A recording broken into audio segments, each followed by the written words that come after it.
চট্টগ্রাম তো সুন্নিয়তের ক্যান্টনমেন্ট। চট্টগ্রাম সুন্নিয়তের, যখন সীতাকুণ্ড দিয়ে ঢুকছেন ওখানে একজন মেজর জেনারেল আছে, 12 আউলিয়া।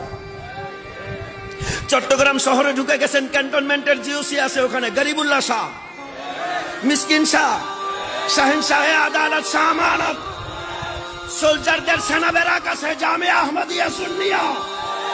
আরো এদিকে যখন ঢুকতে শুরু করে দিয়েছেন, এখানে একজন খুব গরম মেজর আজিজুল হক শেরে বাংলা।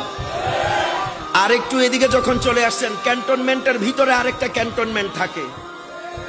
হায় আগার ইশারা সমঝ গয়ে তো জোর সে বলো। ক্যান্টনমেন্টের ভিতরে আরেকটা মিনি ক্যান্টনমেন্ট থাকে, যেখানে ওই সোলজারদের অস্ত্র রাখা হয়। ওইটা ক্যান্টনমেন্টের ভিতরে সবচাইতে সিকিউর প্লেস। সুন্নিয়তের সিকিউর প্লেসের নাম হলো মাঝভান্ডার। शरीयत का भी ख्याल होता है, तरीकत का भी रुतबा चलता है, और आशिकीन आए तो दिल में मचल उठता है।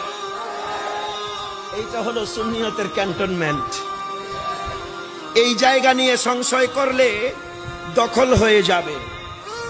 কোন দেশ দখল করার জন্য শুধু ক্যান্টনমেন্ট দখল করাই যথেষ্ট। কথা বলেন ঠিক কিনা? আর এইটা এমন ক্যান্টনমেন্ট, এইটা দখল করা যায়। হাত তুলে বলেন যায়, যাবে। কারণ এইটা যিনি পাহারা দিচ্ছেন উনি গৌসুল আজম মেজবান্ডারি, উনি নিজে দিচ্ছেন বেলায়েতের নজর দিয়ে। আপনি যেখানে থাকেন ওনার বেলায়েতের নজর আমাদের সাথে সবসময় ছিল, এখনো আছে, কিয়ামত পর্যন্ত লেওয়ায়ে আহমদি আছে, ছিল, থাকবে। দুই হাত তুলে বলেন ঠিক কিনা?